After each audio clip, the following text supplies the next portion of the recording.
even had this earthquake recently. Fortunately, very small, didn't cause very much damage, but every family should have a plan in place. Every household should have a plan in place, an emergency plan in place in case of unexpected Mother Nature striking or some other unforeseen emergency. That everyone has a plan. That there's enough water in the house, let's say, to survive for a couple of days. Enough non-perishable food, stuff like that, and just having an emergency, just having a way of communicating with each other. I know families typically have text groups, things of that nature, but even extended family, you may have older relatives who don't necessarily live in the same household as you, maybe live elsewhere, and you may want to check in on them as well. It's also good to make sure that they have an emergency plan available for those unforeseen incidents. Last but not least, I definitely, every time that I speak in any public forum, I just want to throw out some general crime prevention strategies for your own edification. Always make sure, if you have an emergency, the sooner you call us, the better. We see time and time again, much more often than not, for even serious crimes, we're getting called either half a day later or a day later or even more. The more time that passes between us getting a call from 911 means precious minutes ticking away that we could be conducting a preliminary investigation at the scene, gathering witnesses, gathering video. Video typically only gets retained for 4 days, and video is so helpful to our investigators, and it just increases the chances of us not catching those responsible. So I can't stress that enough. As timely, as soon as you pick that phone up, call us. They even have 911 via text now. Either one of those ways to get us to that scene as soon as possible, so we can help you as soon as we can, and we can help hopefully catch the persons responsible for the crime. How not to make yourself a victim. We see this time and time again with crime reports. All right, I read every crime report that comes into my precinct. Don't leave large sums of cash inside your home. Don't leave large sums of cash inside your. If you're one of those, you're a sole proprietor, you own your own business, you own a small business. Don't leave large sums of cash in your business either. Make sure that if you're leaving your car, that it's parked and it's going to be unattended. Make sure that it's locked and the keys are taken out of it and any valuables are removed from the car. Don't leave designer items, sunglasses. This is the stuff we see. This is the stuff we see commonly getting stolen out of cars. We see left in cars. Designer clothing, wallets, credit cards. People leave lots of credit cards in their cars. That's really something you shouldn't do. Cash. Even large sums of cash we've seen upwards of several $1,000s. If you're able to, make sure that you have a security system on your car.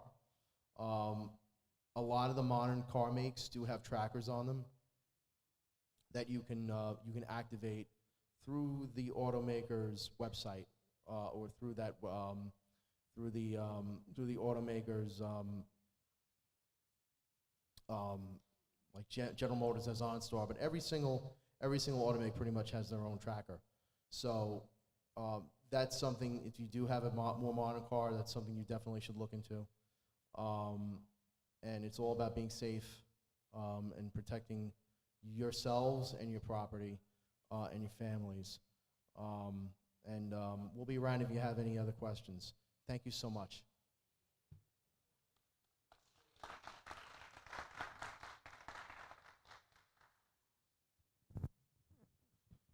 Do we have any questions for the inspector? Any questions?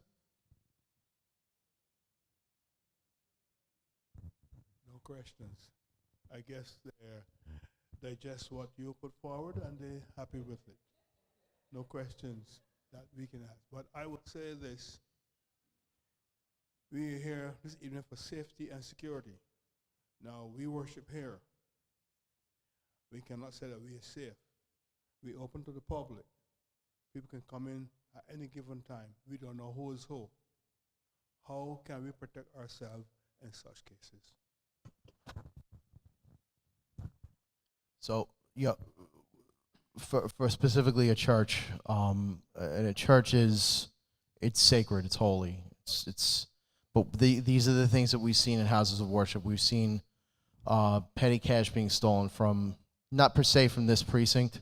I'm just speaking in general terms from the complaints that I've seen from the other assignments I've had in the city. Petty cash from the collection boxes. In one case, we did have within the precinct this year some boxes of juice and water taken.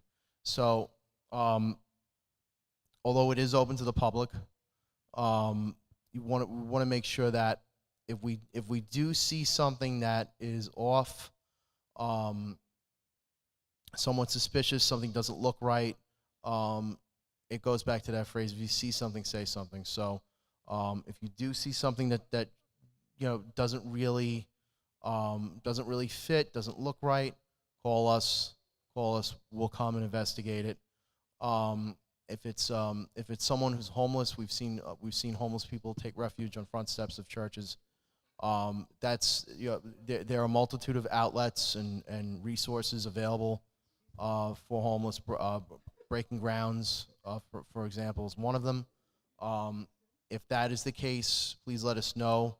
We're more than happy to connect, or our NCOs know. We'll be more than happy to help connect those homeless persons to whatever services that they can avail themselves of. But that's really it. Just having a general awareness, just like any other place. Just having a general awareness of who's who and what's what, and what fits and what doesn't. If something looks out of place, give us a call and we'll check it out. One thing I do want to point out and stress, because I did spend some time in transit.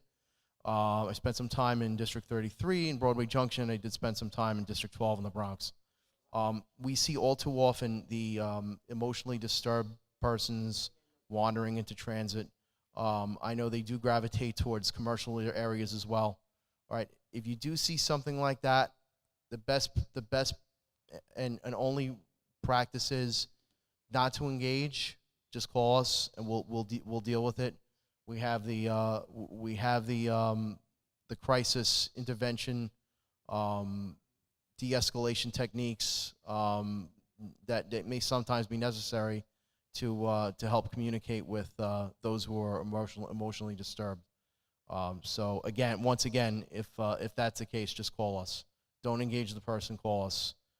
We've seen too often, especially in transit, but it can happen outside. Person engages, civilian engages before calling 911, and they wind up getting harassed, assaulted, menaced, et cetera, et cetera. So that's something that we don't want to have happen. So always call us. We're always available to you. Yes, ma'am.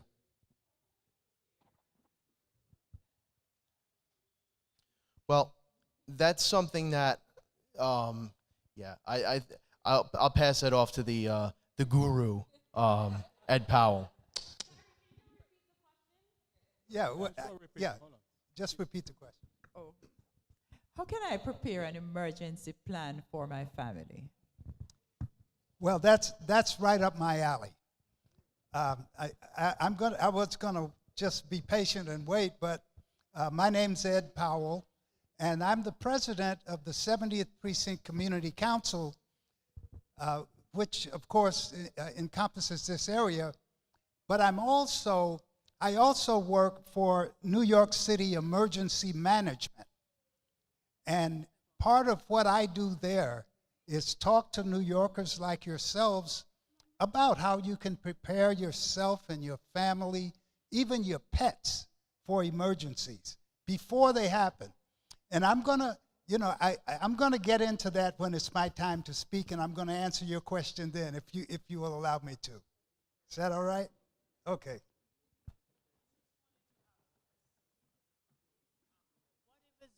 How do we confront a drunken person?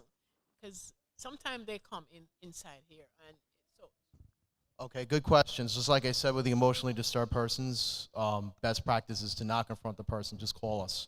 Call us with the description. Call us with what they're doing and where they're at, and we'll come and we'll address it. But the best practice is yes. Call 911. Call 911. Yeah.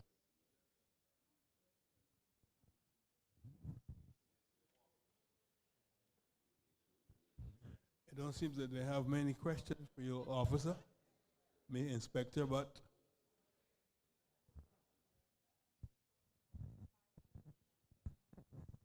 Okay, I know some churches have security officers, they hire private security.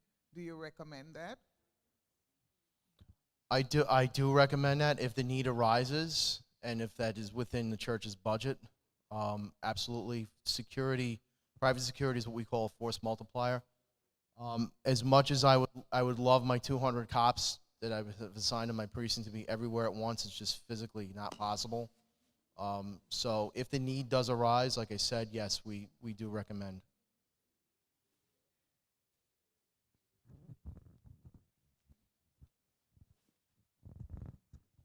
Okay, we are very blessed here, I have to say, in my community, but you often hear about shooting, a mass shooter, people coming in. Now, suppose we're in the church when Sabbath service is going on and somebody come in with a gun. What is the best way of protecting ourselves? Once again, these are the scenarios that, myself as a police manager, supervisor for many years, these are the scenarios that they think about. We think about the worst, and we prepare our personnel for the worst. What we instruct you to do, God forbid, if something like that should take place. Again, if you see suspicious activity, report it. If you see someone who's suspicious, someone who doesn't belong, someone who may not worship here every week and just seems out of place, call us. All right.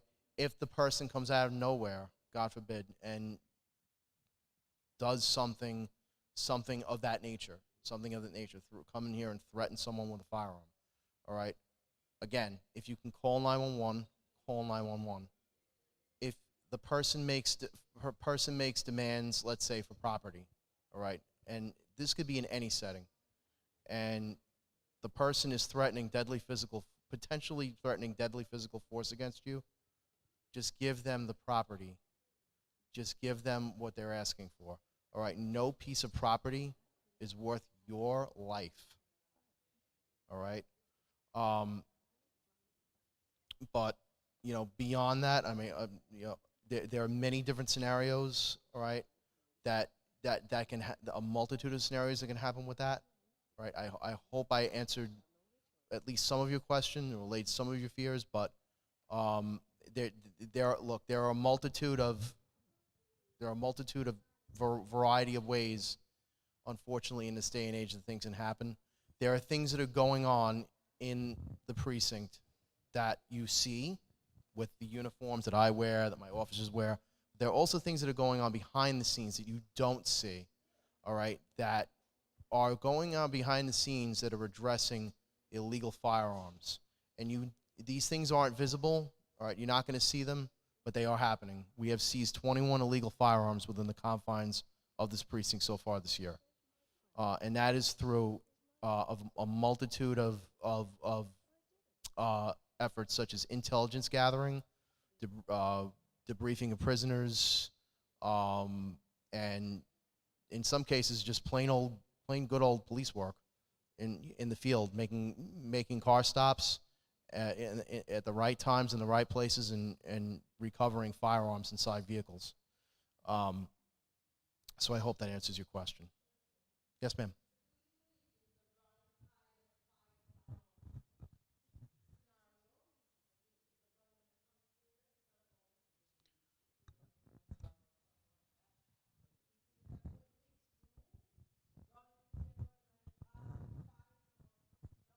Ma'am, if I'm a police officer, and if I find myself in a situation where I'm unarmed and I have someone that is threatening immediate deadly physical force against me, I'm going to do whatever I can to protect my life. To protect my life. And my family's life. If they're making demands for my property, if it becomes a robbery situation, I'm going to give them whatever I have. I'm not going to, cause that person to now use deadly physical force unnecessarily. Well, running is an option. I mean, that if you can safely do it, if you and your family can safely do it, 100,000%.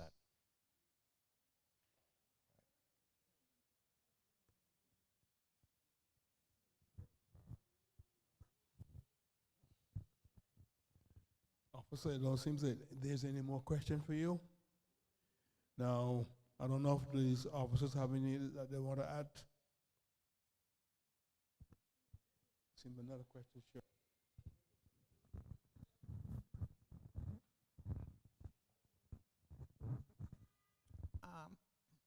We have situations where people were mugged. I was a victim of a mugging a long time ago, not in this beautiful community. but but I'm saying, could you just let us know, because I'm very much aware now how we should protect ourselves. I think I had the knowledge to take off my keys from the pocketbook, to take out my money and everything, so the mugger got an empty purse, really. But, could you just enlighten us? Because sometimes we're not aware of our surroundings. Good question. Walking around the street, let's say you're running errands, walking around the avenue, going to the bank, maybe making a deposit, making a withdrawal, et cetera, et cetera. Be careful with large sums of cash around ATMs. Basically know who's around you. Have the awareness of knowing who's around you. And don't get consumed in electronic devices. I know that electronic devices seem to be a distraction, and we often see that these electronic devices can be a distraction when grand larcenies and robberies occur of people on the street. So just be aware of your surroundings. Be aware of persons who are hanging around ATM vestibules, shouldn't be there. And we've had some issues of persons counting this year, of counting money on the table of a bank or an ATM area. They momentarily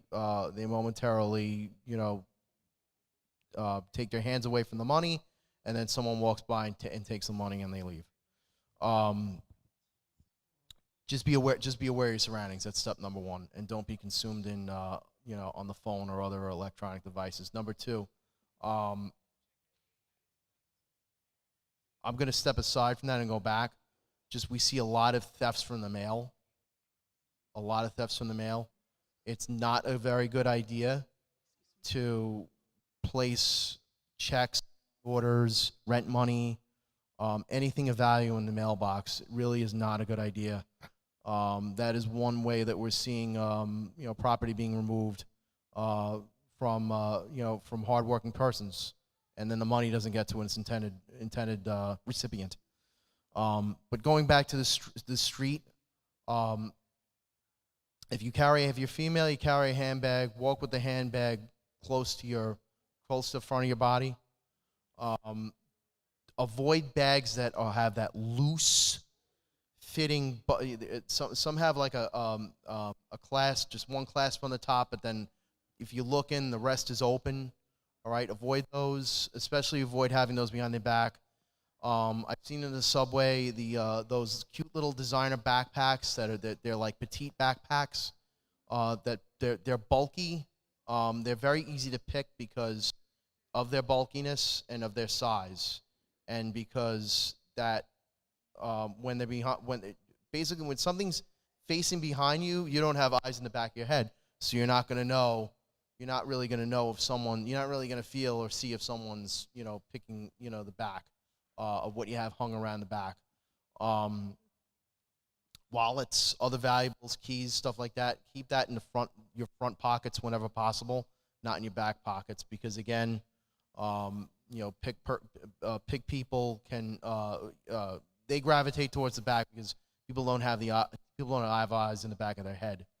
But as far as protecting yourself against the overt person who will not hesitate to come up and demand, let's say, your property, street robber, just have your head in a swivel.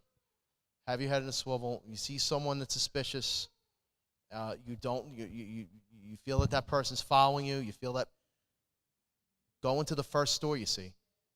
Go into the first store you see. Gravitate, if it's at night, gravitate towards brightly lit areas. Park your car if you can in a brightly lit area. And as I said, if you feel like you're being followed, go inside a store where there's lots of people, and where there's a phone, where a store owner or a bodega owner can call 911 for you. All right? Okay. Question. Say, for example, this evening, like a rowdy person comes in the church, giving himself a problem. How would you de-escalate that situation? Because sometimes it happens and we don't know what to do. How would you personally de-escalate that, or how the police would de-escalate that? No, like church members. Church members. If you could tell us if there's a way, or Well, like I said, if it's someone who's confrontational, right? You really don't know. You don't know what's going on in that person's mind. If they appear emotionally disturbed, you don't know if they may have a weapon on them. So if you do engage with the intent of potentially de-escalating, I would say try to do it as gently as possible, with as gentle a voice as possible. But say, are you okay? Are you okay? Maybe one disarming phrase shows that you have care and concern for the other person. Is there something I can help you with? If that doesn't work, if it escalates from there, you might want to give us a call. Okay, I'm in the same line that she's in, but I'm asking if you see someone walking directly to the rostrum or the pulpit where the pastor is and seems kind of disturbed, what do we do in that situation? Our risk management say that we're not supposed to touch them. What do you say? Call 911. Call 911. Because now we're getting into a situation where, and I don't know if anyone's called 911 for this particular problem from here, but if you haven't, if no one has called 911, please call 911. Because if the person's going back into a semi-private area, and then they're not supposed to be there, they're not authorized, and now they're being told to leave, it's going to create a confrontational type thing. We don't want people unnecessarily be hurt. Just call us. Over here. Is it illegal to use pepper spray? No. Yes, Well, it is not legal. the scenario that I have in mind, and it's a sort of a tripling from one person to the next. If we, as a congregation in here, and someone comes in to the building and going towards a particular person, it could be the pastor. It could be the pastor, it could be maybe the pianist, or it could be one of the IT persons in there. We could call 911, but most of the time people don't come like ASAP. Between that time, because one or two people might be able to try to, find out what the person need or something like that. But there is 100 more other people here. Somebody just needs to step out, because you don't need the person to see that you're calling. That's a problem. So we don't all have to be in the same area. While this elder or the pastor or this sister here is trying to talk to that person, 911 should be called out of the area so that we don't aggravate that person also. And I think there are times we wait on one or two people to do stuff, and it's supposed to be a collective thing. So one or two people are working, somebody step out and do it, because we cannot aggravate the people. Yes, I understand exactly what you And mean. the other thing, I use the MTA most of the time, and I'm seeing it in church also. I would go in a train car, and everybody's face would be in their phone. Everybody's face. You're not telling me something I don't already know. I've seen it for the 6 years collectively I've been in transit. It is happening in our church also. Most of the time, every face is in the phone, and or the majority of faces in the phone. I personally believe that we, as you have said several times this evening, we need to be aware of our surroundings. And we also need to pay attention. Sometimes we sit here and we don't even look around. But we could sit here and we could look around and glance. Those in the back looking at the front. Those in the front looking on the side. We have to keep glancing at each other. It doesn't have to be something that is going to harm us, but it could be somebody that possibly is fainting or possibly sick. And you could see that something is wrong with that person. So our eyes basically needs to be open, and the good sense God give us, that good sense must be applied every single day in our lives, in every situation that we're in. What is your name, ma'am? My name is Judith. All right. Judith, everything that Judith said, Judith just basically said it all right there. Very, very, very good points that you brought out. And look, those things could be applied to just, worship. You're in here. Maybe there's some elders around or some ushers in the back. Just keeping eyes on things, all right? Like you said, if 911 needs to be called, maybe a little bit of eye contact towards the rear. Person in the rear knows, okay, that's my cue to step out, call 911 real quick. Also, the manner in which 911 is called, they're just to let you know, there is a difference between calling and saying someone's harassing people in the church, as opposed to we have someone who's in the church who is creating a major disturbance. Paint the picture. They're going up to people. They're threatening them. Maybe if they're menacing them, physically menacing them, that's gonna increase the priority of the call. That will we hear the call, we'll know it's a priority, and we'll get over here quicker. We are located in a community that you have a lot of gangs that you have to deal with, right? We have some young people in this church. Some are teenagers, some are young adults, male and female.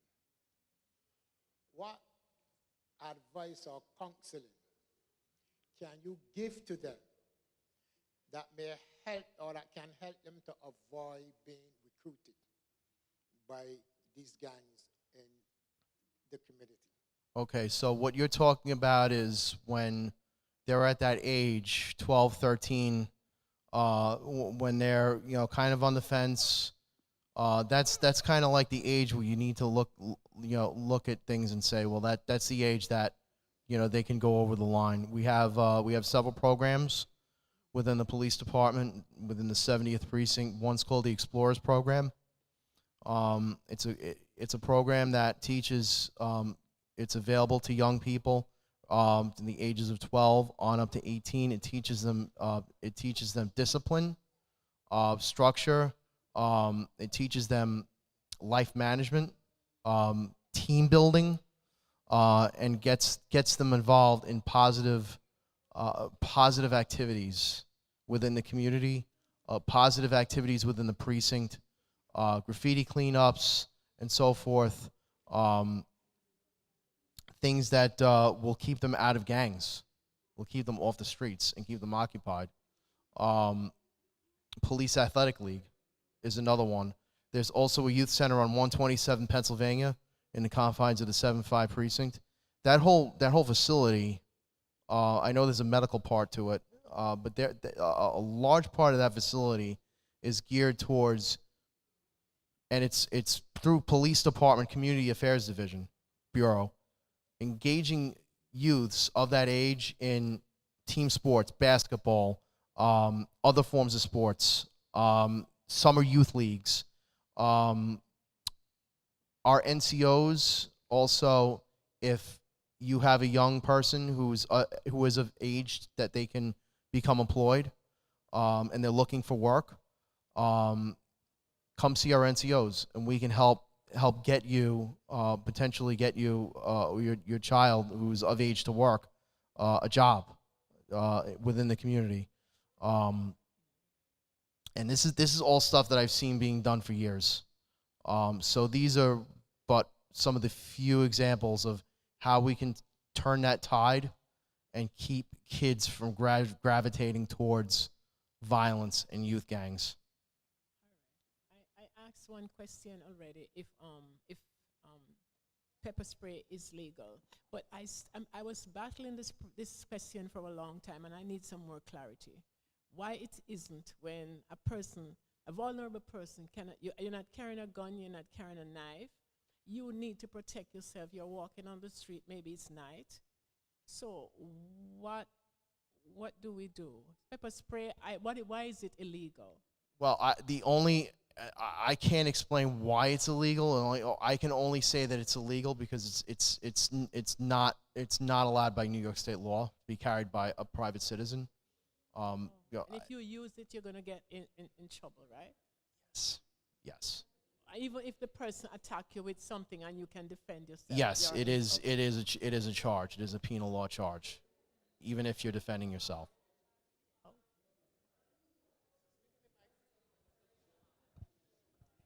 Earlier, one of our members asked the question, said, if there's someone coming in to attack and we retaliate, it's wrong. We are not supposed to touch a person.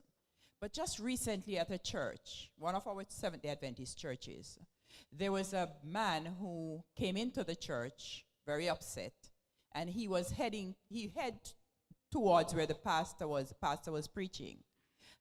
Another elder saw and went in to stop him. He hit the elder unconsciously. In a case as that, well, people were afraid to really confront him. It took a while for the police to come. But eventually they tried to constrain him and things. So is it wrong if someone comes in and we see the person is aiming at someone else and we try to prevent him and hold him or do something? Would that be against us? I'm not saying it's wrong. Okay. I'm just looking at it from a lens of I don't want the person to be unnecessarily injured or hurt by someone who may be armed and willing to use physical force against you. Now, if you feel that you have a clear shot at grabbing that person, grabbing their hands away from their waistbands, grabbing their hands and restraining them and keeping them behind the back before police get here, absolutely. I'm not saying don't do that. Yes, ma'am.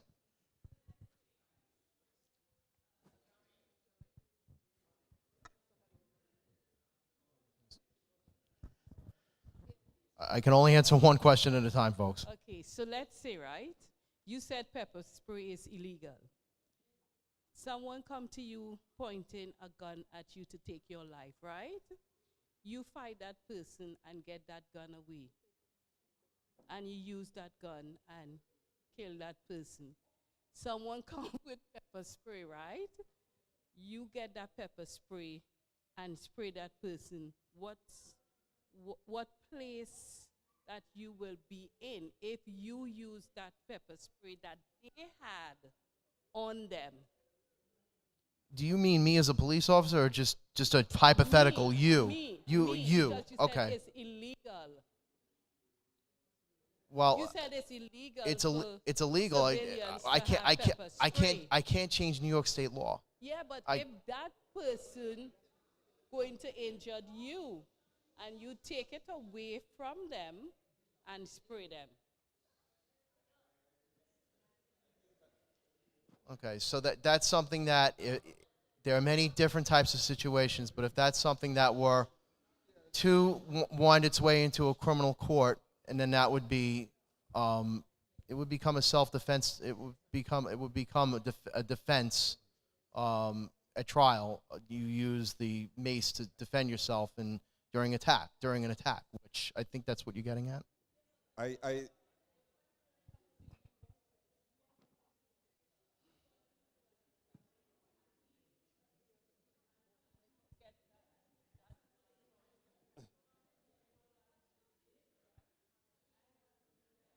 But I think, officer, I think that what the scenario that she's using and what you're saying to us is not debatable in this forum. This needs another forum to debate that, you know, because you can't change the law to tell her it's okay. I can't change New York Because then State you're going law. to be held accountable. I can't change New York State law. Okay. So there are a multitude of situations and scenarios, Officer. but I can't change the law. Officer, if Yes, ma'am. someone Yes, sir. install a surveillance camera on the house, there's an incident in the neighborhood, and the police come to your house to solicit footings from the recording, how do you protect their identity? You're saying if someone, a police officer or detective knocks on your door and asks for video of a potential crime, surveillance video? How do you protect the person's identity? Because some people have concern that if they... Okay. So when a detective or a police officer goes to canvass for video, and we find someone who's willing to give us video or has video of an incident, that person's not named on a criminal complaint, a complaint report. That's part of what the police officer writes up, all right? And even that complaint report is not public information.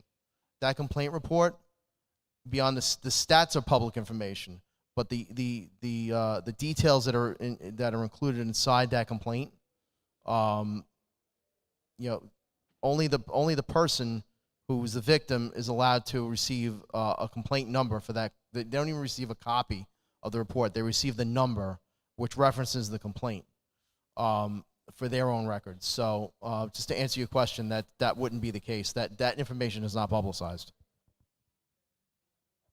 Yes, sir. Yes, sir. Yeah, I want to answer a question. Yes, sir. So, suppose someone come in here and fighting with somebody in here. We all can grab the guy to restrain the guy. You were saying that You got the game face on. Yeah. About asking You mean business. Yeah. We cannot hold the guy to restrain him till the cops come. All I'm saying is if you feel that you can do that without being injured, without being caught by surprise, et cetera, yes. Yes. My overall is safety. Yes, as I was saying, the police officer here explained to us about the laws in New York City. But remember, other states, you can use the pepper spray or whatever, but in the state of New York.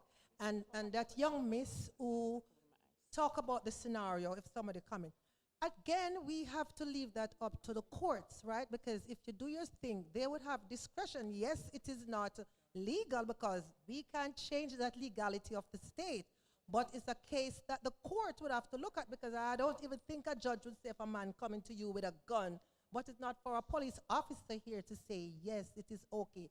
So it is within, the constraint of what we does and the legal system.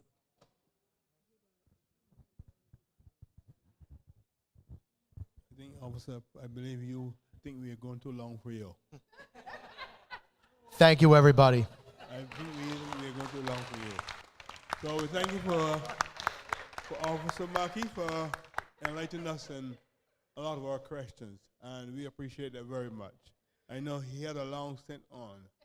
Now, we have Ed Powell, who is the president of the Emmaus New York, the 70th Precinct Community Service. So we will take up him next. I don't think if Mahmoud or Mosey want to say anything. Okay, thank you. So we turn it over now to Ed Powell. Thank you so much, Brother Griffin. Happy Sabbath, everyone. my lovely sister, must have stepped away, but she asked early on a question about how she could be prepared for emergencies. That's what my presentation today is all about, is how to prepare yourself, your family members, and even your pets for all kinds of emergencies. But before I get into that, I just want to say a couple of words about Inspector Mackey. He hasn't been with us very long, but let me tell you, he is some kind of resource. He knows everything. You know, I think he has done an amazing job here today. Don't you think so?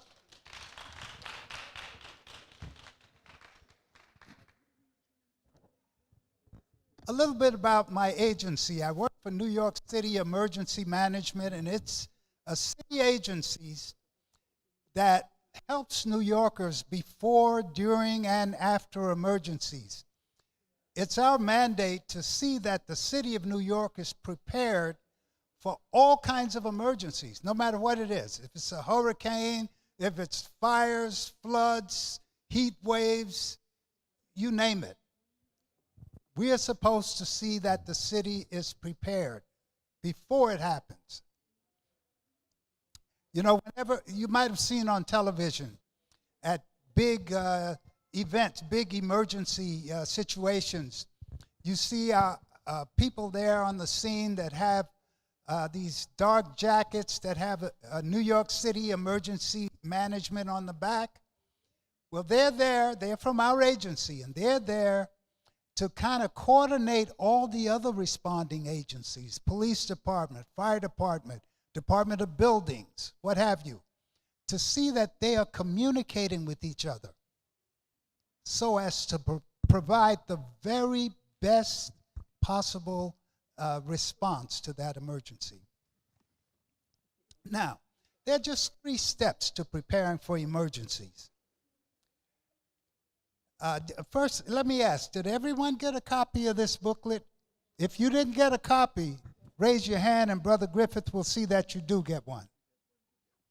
3 steps to preparing for emergencies.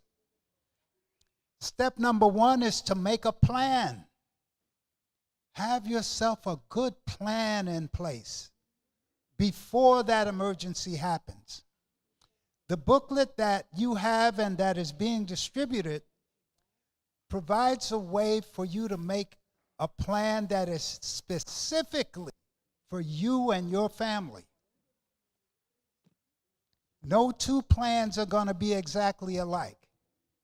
Although you have the same booklet, you're entering information in that booklet that is only specific to you and your own individual family.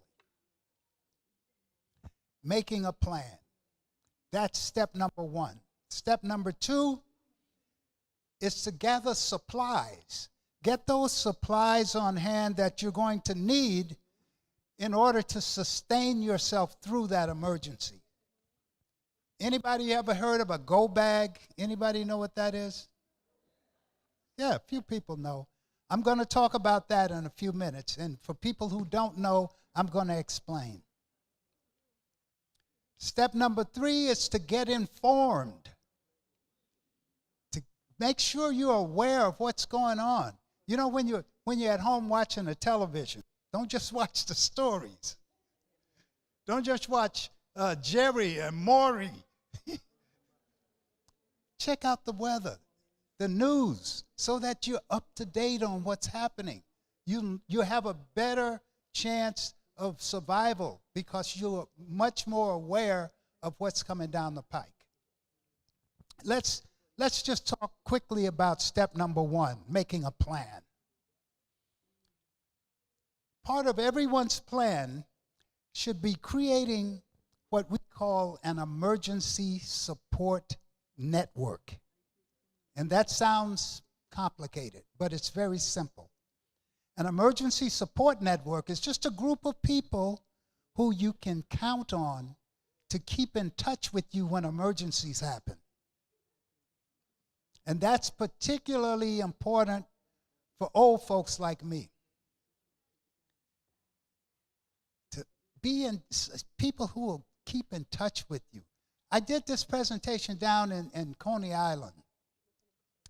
And after the presentation, a lady came to me and said, you know, Mr. Powell, I really wish I had seen this before Superstorm Sandy. She said, I was all by myself. I was all alone. I had no one to reach out to. Nobody contacted me. And I was terrified. You don't want to find yourself in that position. So you talk with, a few friends from here in the church, or your neighbors or relatives, and you just exchange contact information. I mean, normally you're in touch with people anyway, but you just make a point of saying, you know, when emergencies happen, let's keep in touch with each other. Emergency Support Network. Now, it can be as many people as you want. The booklet that you have has a space for you to write in the name, email address, and phone number of the minimum number of people, 2 people. But if you have more, take a separate sheet of paper, write that same information, stick that in your booklet. Ideally, people in your support network should live close by so they have quick and easy access to you should that ever become necessary. But here's something really important. At least one person in your support network should live far, far away. And I know that doesn't make a lot of sense when you think about it. She said it makes sense. Yeah. How could someone, I'm going to ask you, how could someone who lives far away be helpful to you here in New York when you're having an emergency? If that person is far away, when I'm making the arrangement and I have that person far away, they would be the contact person to reach other people that I may not be able to reach, or I may not have the resource to reach them, for example, a telephone or something like that. When we had the World Trade Center stuff, it was in Manhattan, and my sister was able to reach me, even though because she and I work in the area, and she was not close by, even though we had people close by. So that person far away could be a point person that would be able to reach other people on our behalf. Absolutely. Absolutely. That's a very good answer. I saw another hand. Wait, I want to hear, I feel like Jerry Springer. There you go. My thought on that, the person that is around the same vicinity as you are might be in the same position, might be cut off from, affected by making call to anybody else. Sure. Another great answer. Did I see another hand? Yes. Also, if they're far away, they can call the nearest precinct and have them do a wellness check on your household. Wellness check, sure. All great answers. Here's what I'm thinking about. Oh, well, go ahead. Sure. Yes, in these times that we are living in, there are times when whole communities are destroyed. And your whole network may be done. So what you said is good to have somebody far away, a few states or so away, that can check in on us. If they don't hear from us, they could contact some emergency department and let them know to go and check on so-and-so person and see if they are okay. So we must be cognizant of what is happening today, especially with the tornadoes and the flood that are destroying communities. We need to have a person long distance to check in on us. Amazing. All great answers. And that's very close to what I'm thinking about. You know, 20 years ago, and some people might remember this, 20 years ago, on August 14th, we had a blackout, and all the power went off, all the lights all over the city. You remember, most folks remember exactly where they were. Some people who worked in Manhattan had to walk across the bridge to get home. Yeah. August 14th, 20 years ago, 2003. I remember that date. That's emblazoned in my memory. Not only because of the blackout, but something else. Somebody take a guess and tell me why I remember August 14th, 2003 so well. I was caught in the blackout, but something. Not my birthday.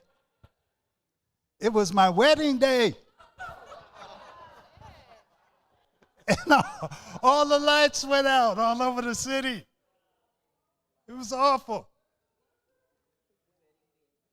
I lived down on Ocean Avenue. I had a little apartment on Ocean Avenue. And you might remember Marty Markowitz was the borough president. You remember Marty? Marty was a good friend.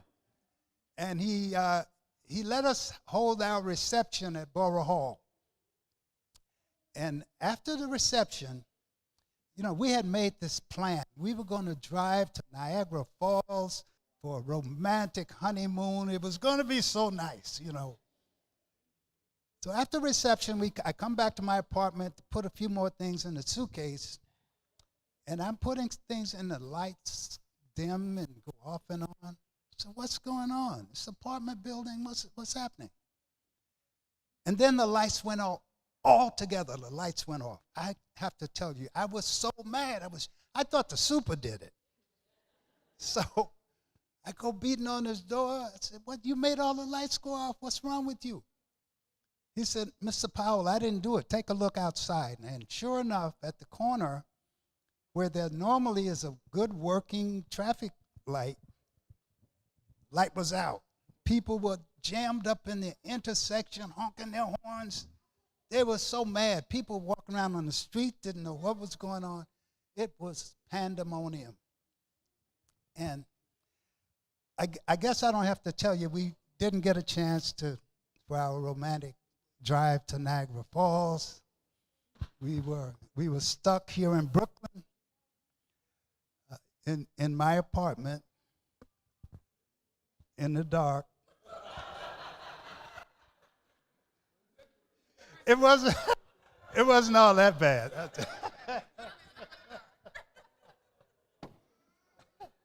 But the reason I mention that is this.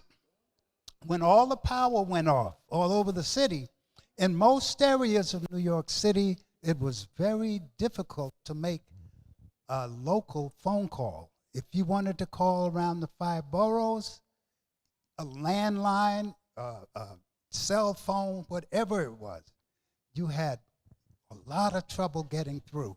Some people had to wait for hours. Now, there were a few areas in the city that were unaffected. But in most areas of the city, it was very difficult to make a local phone call. But if you wanted to make that out-of-town call, you got right through, just like always.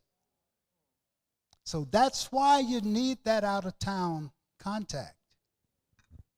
Because say you have an Uncle George that lives in Chicago. You call Uncle George, "Listen, Uncle George, you know, we're having a problem here in New York, and I can't reach any of our relatives here in New York, and I'm really worried about my daughter.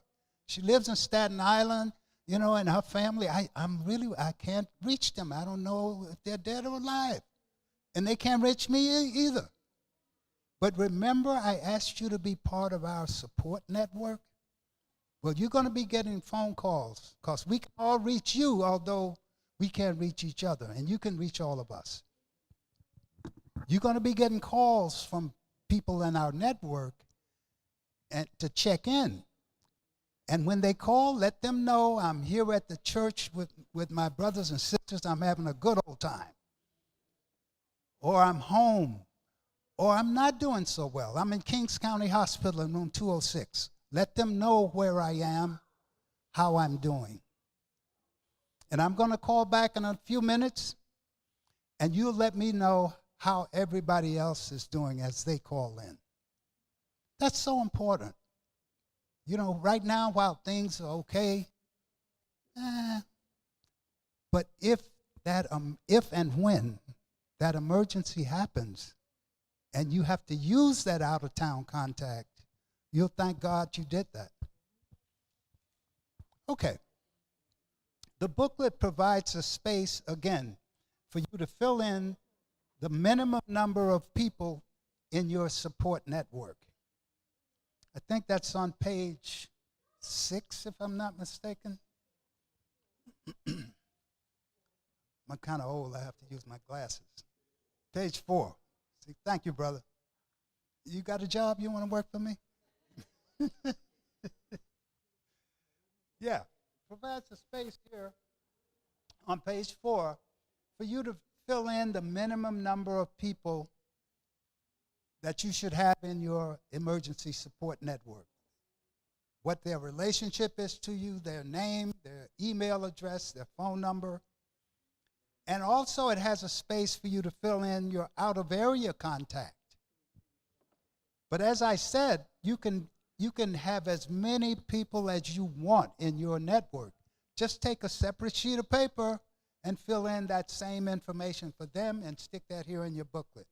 The booklet also provides a space for you to fill in your important health and medical information.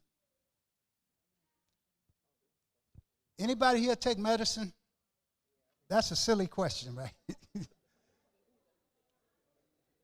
This booklet here in this space, on this page, it has a space for you to fill in the name of each medication you take and the daily dosage. It has a space for you to fill in your blood type. If you don't know your blood type, next time you go to the doctor, ask what your blood type is and include that in your booklet. Your allergies. I'm allergic to penicillin. Anybody else? You some healthy folks here. It has a place for you to fill in your health insurance plan information, your doctor's contact information, your pharmacist's contact information, and much, much more. Here's what you're going to do. This is yours to take home, to write your own personal emergency plan with. You're going to fill in that information on that page, and you're also going to fill in your emergency support network contacts. Then you're going to make a photocopy of each one, of each page. You're going to make a photocopy, and you're going to keep that photocopy with you all the time. Now, why would you want to do that? Why would you want to have your, a copy of information about allergies, about the medications you take, about all of your health and medical information? Why would you want to have that on you all the time? Yeah, you don't know what's going to happen. One day, God forbid, you step off the curb, leaving home, twist your ankle. Say it's me. Twist my ankle, I fall down, hit my head, and I'm unconscious. Somebody sees me, they call 911, and 911 responders are trained to look for something like that, especially on an unconscious person, something that will give them information about their health and medical condition. So I'm lying there on the ground. The ambulance comes. I got a little scrape from where I fell down. Oh, he's got, see that scrape on his head? We better give him a shot of penicillin. But I'm allergic. But they have no way of knowing that unless I have something on my person that will provide that information for them. So Before I go on, I see a hand there. Within all fairness of what you're saying, it's absolutely true. We are to have that. I used to walk with my information in my purse. I don't do it anymore, but I should. But within all fairness, if something happened to you on the road and the ambulance come and they're not going into your pockets. They're not checking your pockets. It does save time and can save your life at the same time, because if you go to the hospital and they have your blood type already, it can save so much time with what is going on with you, your condition, and the doctors knowing. They know what to do because that information is with you. But as I said, within all fairness, the EMTs are not going into our purses and pockets. You go? Which department? I know you're EMT. Are you with? I'm a detective. Okay. So when you call 911, depending on what the emergency is, we show up. Us, the fire department, and EMS will show up at the same time. We will go into your pockets. Like, I just, not to cut you off, Mr. Ed, like we tell people for elderlies that have Alzheimer's, sew things into their clothing so that when we get on the scene, we'll look in the pockets, look in your wallet, and check and see, because we got to look for your ID to see who you are. So we'll find those things and give it to the emergency workers, so that's what he's referring to. Okay. So that's really good to know. Thanks for that. Because I thought, within all fairness, that they don't have time to do that. You know, if you are to fall ill on the street. But I thank you for clarifying that for me. Thank you, Detective Mosley. Yeah, emergency responders in general are trained to do that. I see another hand. Yeah.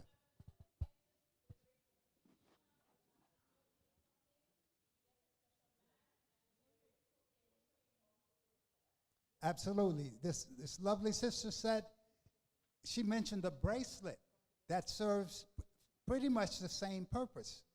And there's also a necklace thing that serves that purpose. I'm old-fashioned. I like the paper. I like the pen and paper. I like the paper. There's no doubt. You pull that right out, you see exactly what's going on. You don't have to go through any kind of electronic situation. If they look at it, they see he's allergic to penicillin. He's allergic to penicillin. His blood type is whatever it is. That's his blood type, and so forth. I see another hand. Yeah. Technology has improved so much that they have the My Chat where you fill out the thing on the computer. Like the other day, I went to the hospital. All they asked me is my name, and they just punch it in the computer and everything pull up. So I understand what you are saying, that is if you is unconscious. But if you have your ID on you, then they just have to punch in your name and everything comes up, right? I wasn't aware that if they just have your name, that they could pull up that information. With My Chart. No, I appreciate that. See, yes. I appreciate that, and I will take that back to my agency. Thank you. I appreciate that.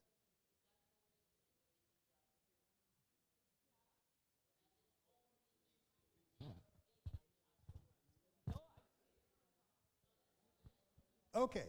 You know what? We'll settle that a little later after the presentation. But thank you. Yeah. Okay. So, by having that information on my person, I have avoided, being given a medication that I'm allergic to and having an adverse reaction to that medication. So again, it's important whether you use the necklace, the bracelet, or my method. Be sure to include that information on your person at all times. You know, whether you put it in your pocket, your purse, however you carry it. If it's on a bracelet, on a necklace, however you have that information, have it with you at all times. In this instance, the booklet here that you just received has a way for you to record that information, a photocopy, and you can keep that with you at all times. Now remember, I also said make a copy of your contacts, your emergency support network contacts, people who are going to keep in touch with you, and you're going to keep in touch with them. I said make copies of that too. Now, why? Because when emergencies happen, we're not in our normal state of mind. Most of us panic to some degree. And in that state of mind, it's difficult to remember detailed information. Like, what's Uncle George's phone number in Chicago? I don't have my cell phone. I'm using someone else's phone. I can't remember the number. But if you have that copy of those contacts and their phone numbers, take it right out. Here is his number. I'm supposed to call him. Here it is. As I said before, for old people like me, who is that? I hear somebody laughing. I'm probably the oldest person in here. You want to challenge me?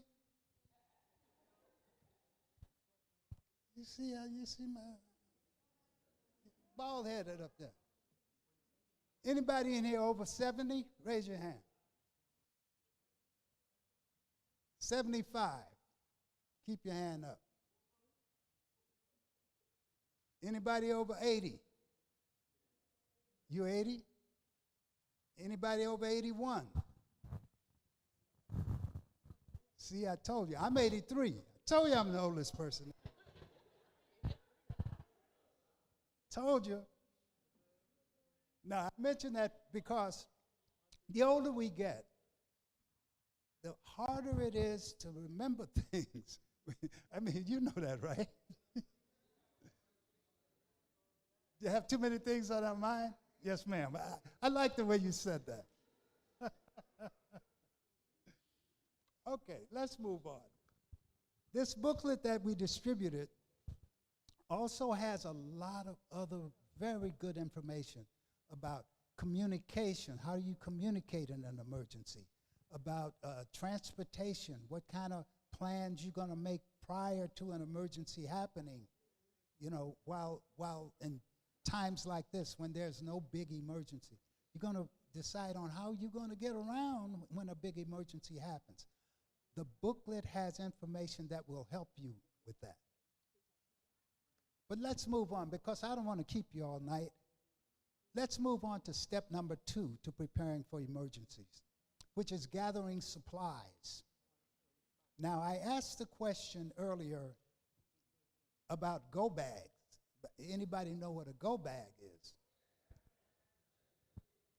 You got one at church? God bless you.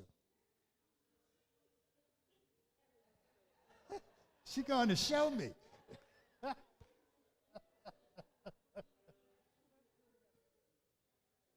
Okay, while she's getting hers,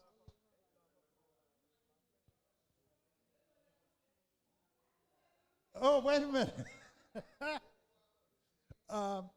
That's not quite what I had in mind, but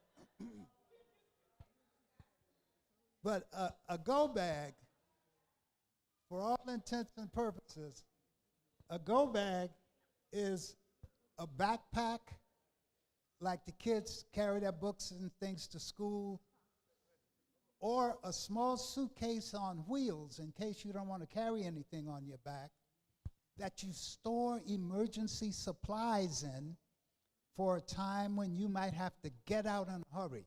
You might have to evacuate for any reason. If it's a fire, if it's a flood, if it's a hurricane, if it's a smoke condition, a gas leak, if for any reason that you have to evacuate, you don't want to leave empty-handed. You want to have something that's going to sustain you while you're away from home. So you want to have some supplies. On page 13 in your booklet, you're going to see in the middle of that page a go bag. And it's surrounded by some suggested items that you put in your go bag.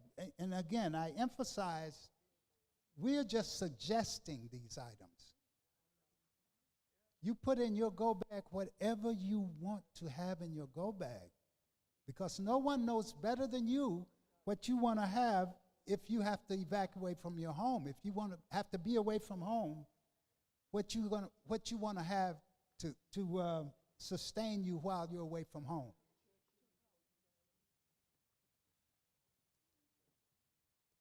I want everybody to take a good look at that page 13. I'm gonna wait while you do that.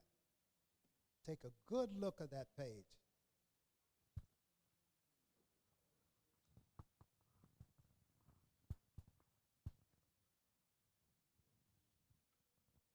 Okay, everybody close your book now. We're gonna have a little drill.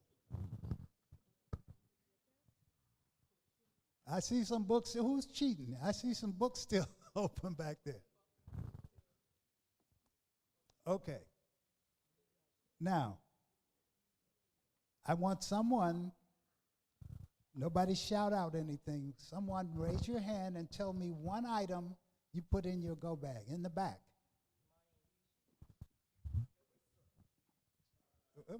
Who's that shouting out? Wait. She's first. Batteries. Batteries? For what? For the flashlight. For the flashlight. This gentleman here also said flashlight. Excellent. A flashlight with batteries. Now, here's what I do with my flashlight. And this isn't in the book. But I take the batteries out of my flashlight and I tape them to the outside. Because if you leave those batteries in for an extended period of time, they could discharge or they could corrode. And then when you need that light, you're just flicking away and nothing. So that will preserve your batteries. Okay, what else are we putting in? This gentleman's hand right here. Oh, wait, I see somebody in the back. You'll be next. Water. Small bottles of water.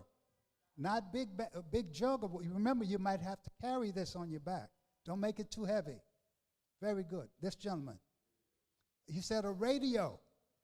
Now, I said that to my daughter. My daughter's 15, believe it or not. I said to her, I mentioned to her one day, I said, you know, maybe I'll get you a transistor radio. She said, a trans what? Because they don't know anything about transistors. That old folks like me. You know, back in the day, we called them transistor radios. But yeah, a radio, a small radio. You can get a battery operated. Some of them are solar powered. Some of them are kinetic energy. You wind it up. But a small radio so that you can keep in touch with the outside in case you're sequestered someplace. Yes, ma'am. She said some cash. You'd be surprised how often when I do this presentation that people leave that out. They don't say cash. I don't know why. Cash, not credit cards, not bank cards, but cash. Why not credit cards?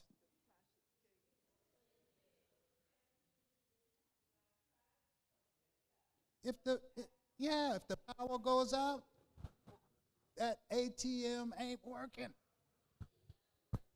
So you want to have cash, small bills, well, 20s and under. Because in a big emergency, you go to the bodega with a $100 bill, they might not want to cash that. I see a hand there. Yes, a passport or any form of ID that you have. It's very important to have those because it's hard to get back. Very important. ID and important papers. You know, make copies. Don't put the originals in your go bag. Make copies of your different forms of ID, of your important paperwork, you know, like leases and so forth. Put them into a plastic Ziploc bag to keep them dry and put that in your go bag. What else? First aid kit. First aid kit. You get cuts, scratches, burns, scrapes. So that first aid kit will come in handy. Not only for you, but if you have kids. What else are we putting in there?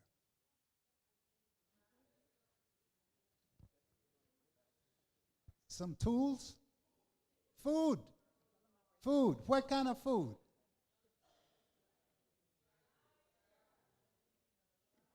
She said dry food. She said granola bars. Granola bars are excellent. They're lightweight. They're lightweight, but they're nutritious. If you're not allergic to nuts, you can use nuts. Dried fruit like raisins, prunes, dates. You know, I did this presentation in the Bronx at an older adult center. We used to call them senior centers, but now political correct. We're no longer seniors. Speak for yourself. But I did this presentation in the Bronx at an older adult center, and you know, I asked that question. I said, what kind of food are you going to put in your go bag? So this lady was jumping up and down. She said, I know, call on me. I know, ask me. I know what kind of food I'm going to put in my go bag. So I said, okay, what kind of food are you going to put in your go bag? So she said, I'm going to put a pot of collard greens. Now, I'm not suggesting that you do that. But lightweight but nutritious foods. What else are we putting in our go bag? Here. Who said medicine? Good. Very good. Medicine. Not all of your medicine. Put some of your medicine into a plastic Ziploc bag, again, to keep it dry. You put that into your go bag. What else? You put your glasses.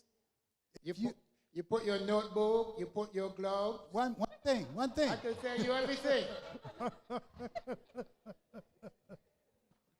If you wear glasses and you have a spare pair of glasses, of course you can put that spare pair in your go bag. She said a whistle. Whistle is so important. You know, some folks say, well, that's a toy. Why would you want to have a toy? A whistle can be very, very important. You know, you can stand out there on Flatbush Avenue, and you can yell, help, help, help, all day long. People walk right by.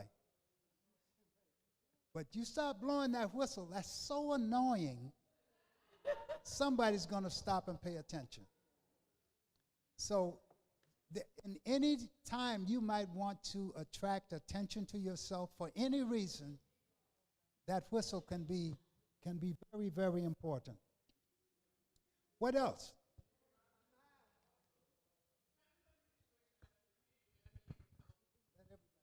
Depends on the situation that you're in. You may not be able to communicate verbally, but you can blow into that whistle to alert people that you need some type of help. And I've been with the whistle. I talk so much to the kids in this classroom, and when I take up the whistle and make one sound, everybody get quiet. Right? Yes. Oh, yes. Beside the whistle, COVID is not yet totally gone. So you want to put some face masks, hand sanitizer, some gloves. Sure. Yes, sir. And toilet paper and light fire. Some toilet paper? And light, yes, toilet paper. And wipes. By all means. Put in your go bag whatever you want in there. Even collard greens. A notebook and pen, sure. So I think we've covered pretty much everything on this page except for personal items like a toothbrush, toothpaste, soap, washcloth, things like that. put that in your go bag. Again, these are all suggestions. You don't have to put this in there. We suggest that you do, but put in anything else that you want. Okay. This is for a time when you have to evacuate, when you have to get out in a hurry. Everybody in your home needs to have their own go bag. One is not going to be sufficient for 4 people. Everyone in your home needs their own go bag. And let me ask you a question. Where in your home are you going to keep your go bag? Yeah. There's some smart people up here. Near the door. Near the door. Because when that emergency happens, you don't want to have to be running around the house. I know I had that thing. I don't know where I put it. You don't want to do that. You want to have it near the door so that on your way out, you grab it and keep it moving.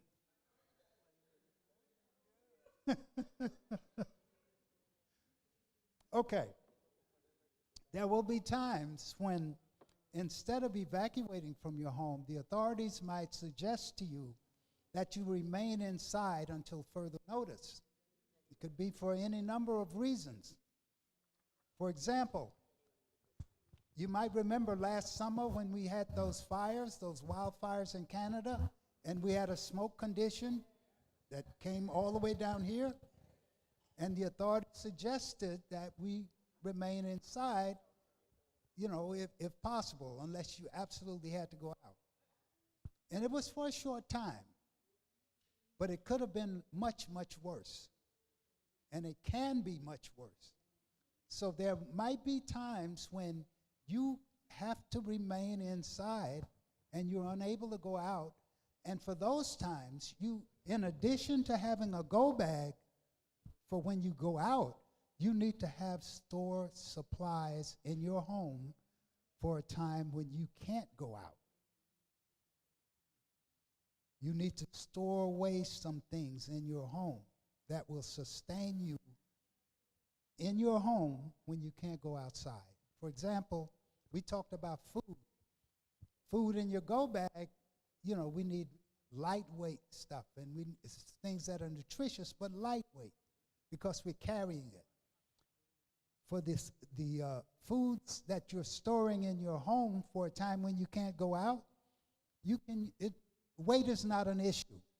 You can store big bags of rice, big bags of beans, canned goods. And if you have canned goods, what do you need to have with those canned goods? A can opener. Manual. Why not electric? Yeah. She said if the power's out, then you're lost. Because that electric can opener is just going to sit there and it can't help you. You could use a knife, but I don't suggest you do that. You might be missing a finger.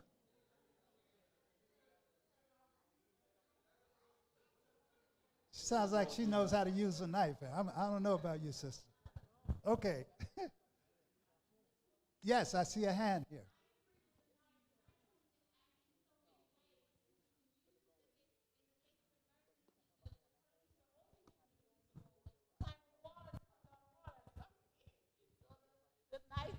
Definitely a plus for me as well than the can opener. If you want to have a knife in your home, feel absolutely free to do so. I'm not saying don't have a knife, but don't depend on a knife to open your canned food when you can very easily get a manual can opener to do the job safely.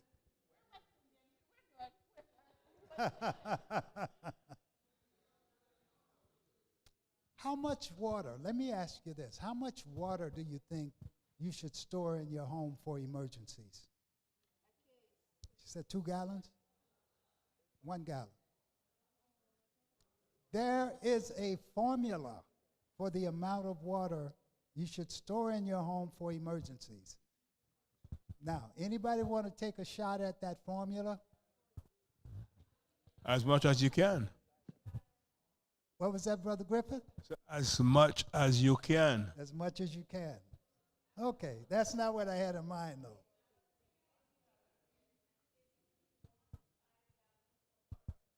You were very close. Just You were about very close. just about 2 cases of water.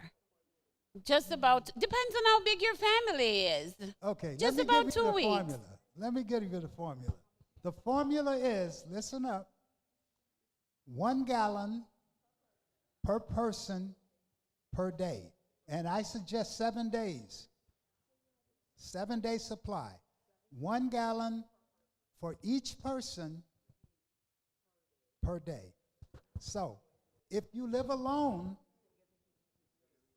using that formula, it's just one person, using that formula, you'll have 7 gallons of water stored in your home. If it's 2 people, 14 gallons, 3 people, 21, and so forth. So you might feel like that's a lot of water. I'm not going to drink no 7 gallons of water.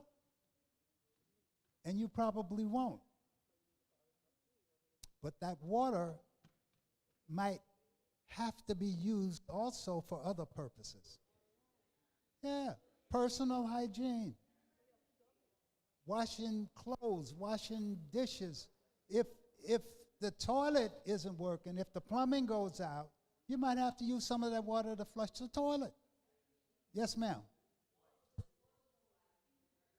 Sure, disposable wipes. Absolutely. Absolutely. Okay. I'm going to move on because time is on us and I don't want to keep. Finally, the third step to preparing for emergencies is to get informed and stay informed. And then you remember why I said you should do that. There is an app that you can download to your phone. It's called Notify NYC. The inside back cover of the booklet, that red page in the back, where it says Get Notified, this will provide information about Notify NYC. This is the city's free notification program. You'll get notifications on anything that's going on, any kind of emergency, whether it's natural disasters type things, if there's a big storm coming, if there's a hurricane projected, if there's any kind of emergency. If there's also man-made conditions, traffic problems. If the highway that you normally drive to go to work, if there's an accident on the highway and it's blocking up traffic, you'll get a notification for that. So any kind of situation, any kind of notification, any kind of emergency, you'll get a notification for it. And I'm gonna answer your question in just a moment. Okay. One other thing about Notify NYC, if you don't want to download it to your phone, if you don't want to put the app on your phone, you can just call 311 and say, I want to get notified. And they will take your phone number, and you will have the option of getting a text message notification or a phone call notification, or if you prefer, an email notification for anything that's going on. Yes, ma'am. Along the lines of what you're saying, is it a more elaborate system than what we receive now? Because those of us who have the phones, once there is a natural disaster, or not even necessarily natural, other disasters, we do get that information coming in onto our phones. So is this more elaborate? Well, one additional feature to Notify NYC is you can get notifications specifically for the area that you live in, your zip code. You can get information that is specific to that zip code, just for that zip code. And you can get up to 5 zip codes, 4 additional zip codes. You can get information about your neighborhood, about your child's neighborhood, about the neighborhood where you work, and so forth. You're up to 5. Thank you. You're welcome. Okay, any more questions? Yes, ma'am. Wait, get the mic. I know at one time they had, in case, for example, if we have a flood or some problem in the area, there were places where we could have located. I think for my area, it was somewhere up by Prospect Park up there, somewhere, something to that effect. Do they still have that? We have thought I brought it in. Before I leave, I'm going to go out to the car and bring it in. I apologize. We have a map of New York City that shows evacuation zones as well as evacuation centers in all 5 boroughs. They call it hurricane evacuation zones, but you can whatever reason you have to evacuate, it'll show you where you can go.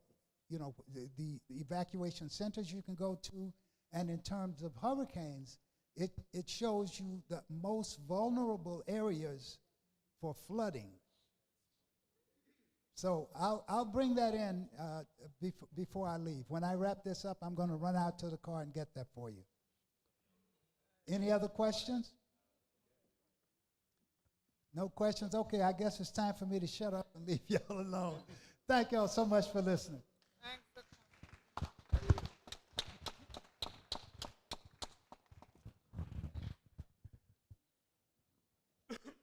Let me say thanks to the members for coming out and giving a listening ear to the police officers and Ed Powell. I'm grateful that they could come out and give us some information that I know we all need and we can use.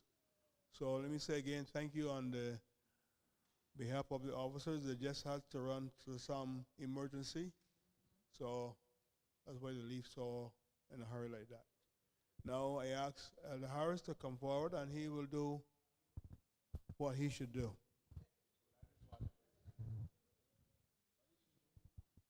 He told me that already. He's going to give out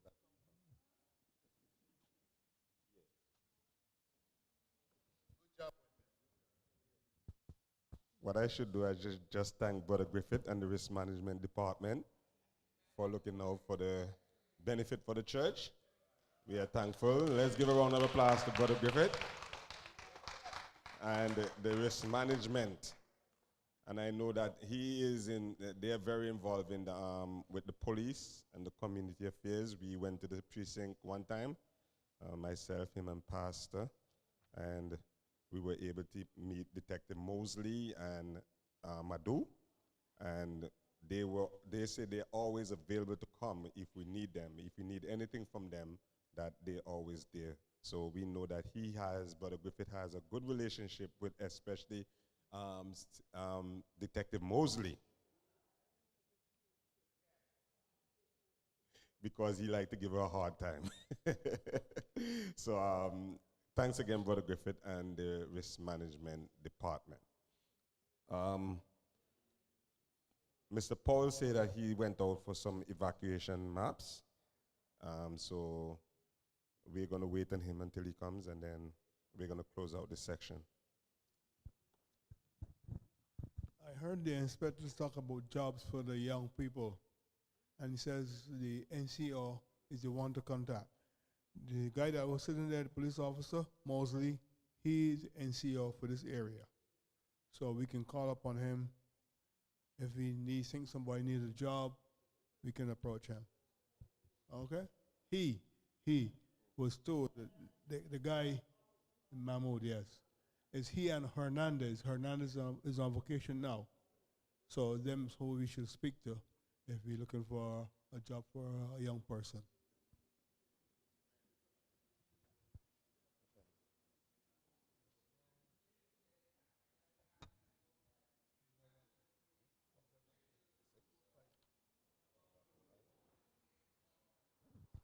Okay, so while we're waiting on Mr. Powell to come, Oh, here he is. Okay, so Mr. Paul, we're waiting on you to come and for them to receive. But we just want to thank you on behalf of my pastor, Dr. Andrew Filbert.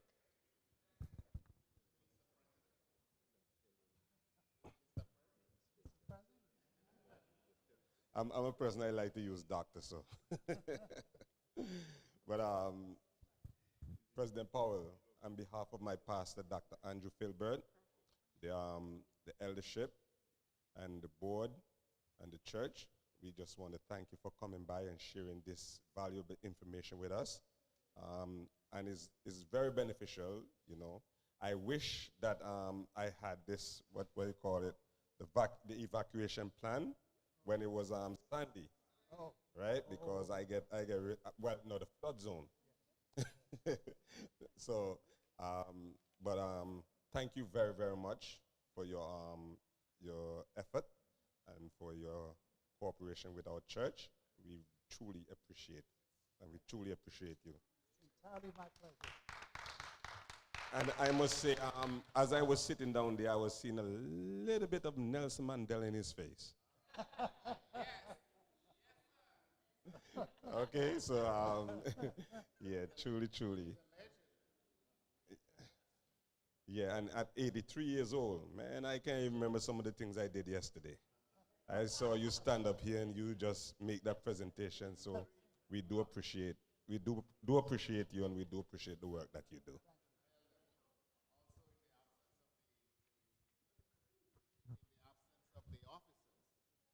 We would like to share our appreciation for the officers as well who was here, and we would like to, you know, send them, you know, our appreciation. One of the things that we don't do as much as a community is interact with our police officers, and it is a great privilege when we can have them come in our church as part of the community and instruct us on safety and evacuation and things that we must do. I remember a few years ago, we had the police come in here. I think it was in Pastor Mario Gustav time, right? They came over here, and I can't remember if they came after that. But it's, Brother Griffith, it is a good thing you are doing, and I pray that you would continue to do that. And we can show our respect and our love and let our police officers know that we love them dearly and we respect them for what they're doing in the communities. All right? Sometimes when bad things happen, we always hear the bad things. When they do good things, we don't hear it much. So I hope that we can, where's Sister St. John? We can publish this on the Flatbush Gazette that the Emmaus Church had the police officers come in today, and Mr. Powell, President Powell as well. All right? Thank you, Sister St. John. I was thinking while they were here too, because the last time when my grandson got knocked down on the scooter by the car, it was the 70th Precinct police officers that started CPR on him before the EMS come. So our police in the community do a whole lot for us in this community. So let us appreciate them, because in every profession we have that 0.5% that may do something wrong, and then we blame it on the whole organization.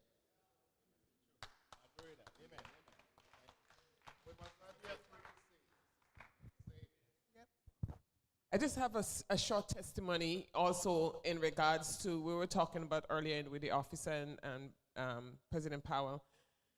In regards to having someone out of state and notifying them in regards to if somebody is missing or something. I had years ago, I had a situation where my brother Loxley, he was a Marine, and he has been discharged from the Marine, but we did not know that he had, he was, when they can call upon any time, I forget the name.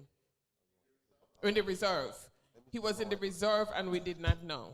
So my mom and myself, we were trying to get him for a few days and turn up to weeks, and everyone we called, they did not know where he was. So they did not know where he was. So what we did, we called the police precinct over in Colorado, in Colorado. And over the years, that over the months that he was missing, the officers and them always go check on his and find information and inform us in regards to what was happening and where they can find him. They leave messages and so on and so forth. Long story short, my brother came back and did not contact us. He didn't even realize we were looking for him. And he was pulled over by a police officer because he and his friends was driving fast. And he gave his Marine credential, and the officer saw, when officer went and checked in the car and came back, the officer says to him, "Officer, do you know that your family is looking for you? You need to call your mama right away." And he says, "My mom looking for me?" And he said, "Yes, because you have disappeared." He said, "I wasn't disappeared." And he explained to him, but the idea is that they did follow up. They were able to inform him. He was able to contact my mom and myself. And we were very happy to see him after. So those contacts and stuff is like really good. The outside contact and the other contacts when we, so that we're keep in touch with each other.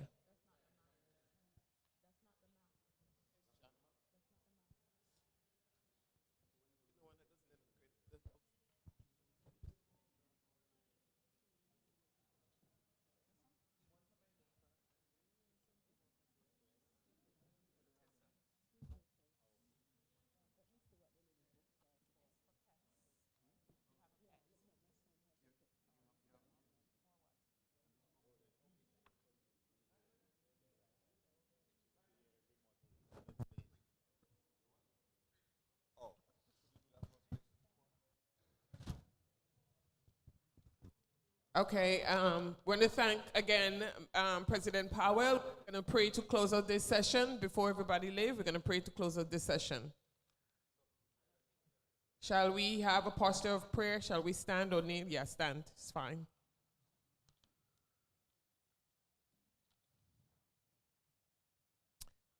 Most loving and kind Father in heaven, we come in your precious name to say thank you for this opportunity where we can come together on your holy Sabbath day to get valuable information that we would need from the officers as well as the president of the community of the affairs. Yes. We thank God for you, the knowledge and wisdom that you have given to them. And we thank you for keeping them safe, for giving them the planning tools and planning information so that they can put together so that we can get the assistance that we need. Thank you again for loving us and giving us the opportunity to love you back and for us to love one another.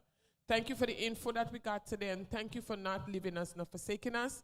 Thank you for this beautiful Sabbath day, and we ask in the name of Jesus, Father, that later on today when we all are going home, that you will take us home safely. Take Mr. Powell and take the officers safely wherever they're going. In Jesus' name I pray with thanksgiving. Amen. Okay, we have some bags and some books, whatever we're giving out. We're going to take one apiece because it's not much. Okay, Sister Shauna says sit down and we'll give you each one as we go. Okay?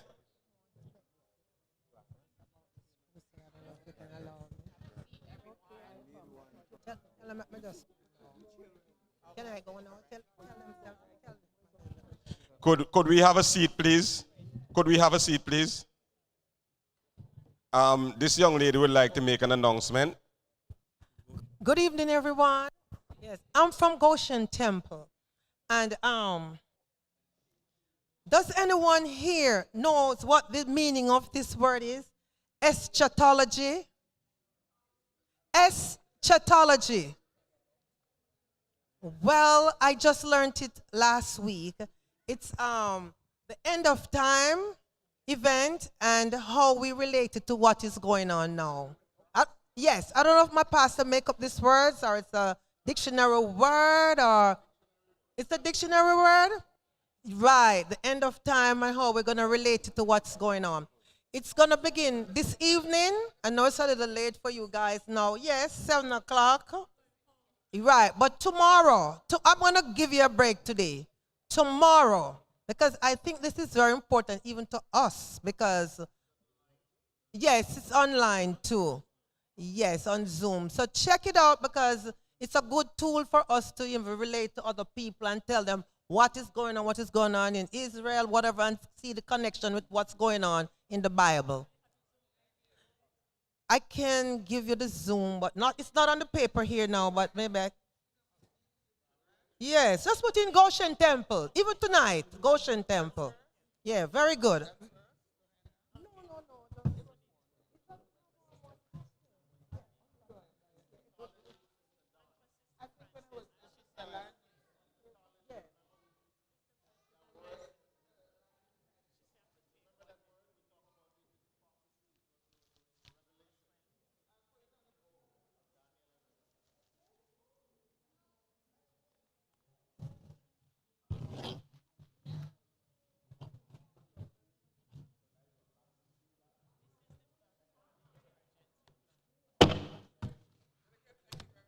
You're welcome. You're welcome.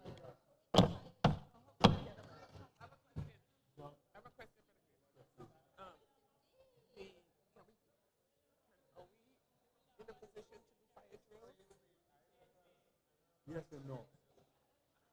Why I say yes and no? You don't have a bell.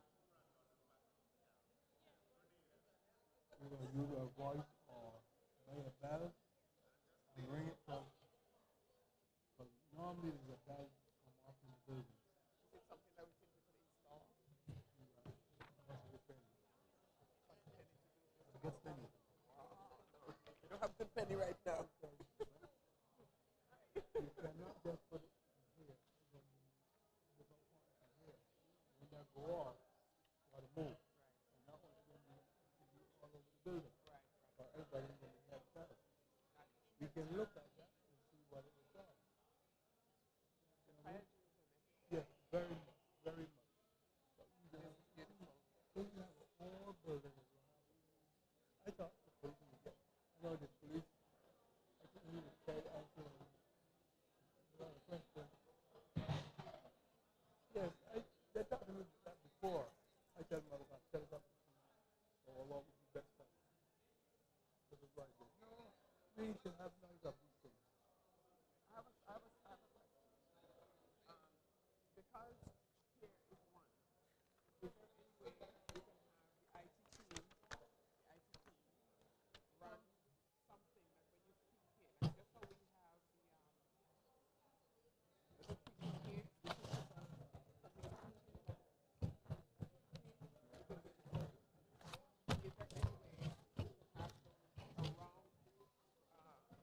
downstairs, yeah, it would be a cheaper way, but wherever people are, they can hear it. We could use it with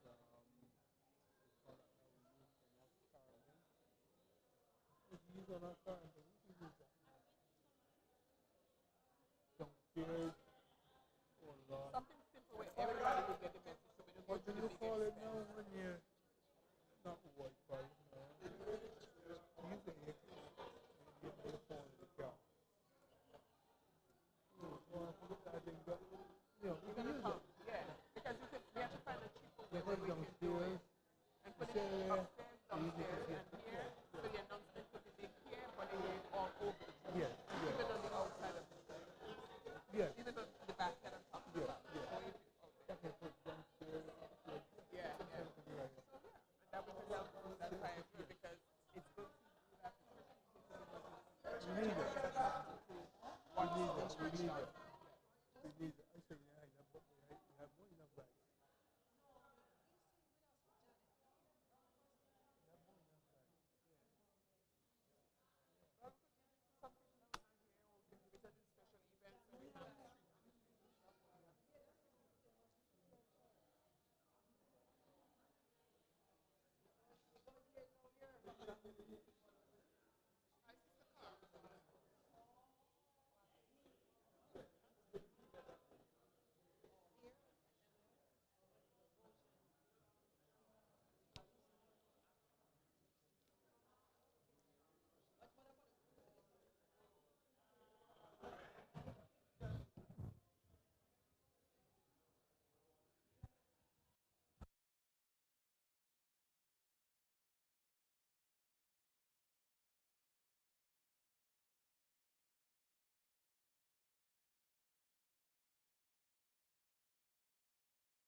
Oh. Ladies and gentlemen, I think it's our time again. We are going to start our Singspiration. Okay. Sister Donnie, ready? Oh. Okay, once again, we're gonna do what we love to do. I see Sister Dorel is here, so she's gonna sing a song for us. Sister Ann, I didn't ask you yet. Sister Ann. But let us come together and we're gonna try to sing songs to the praise, honor, and glory of God. Elder Jones left? Elder Jones left? Oh man. He's gone. So we don't have, what's that, Sister Charles? Huh?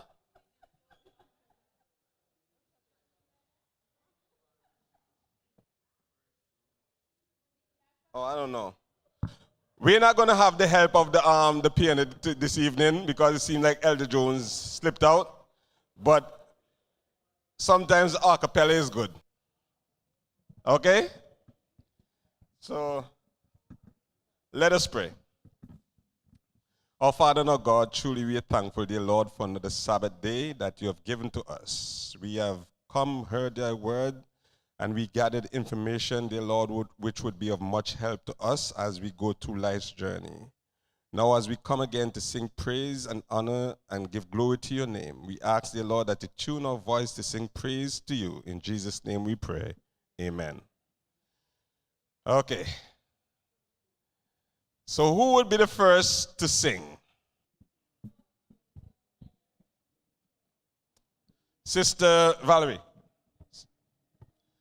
You have to have your song, you know. Okay. No, Sister Valerie is going to sing first. Remember, I sing everybody's song.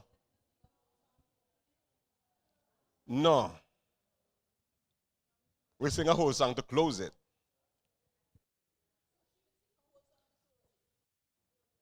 We always sing it together. Oh, you wanted to sing a whole song? But she have to sing a short one. You didn't get one. You were a horse. And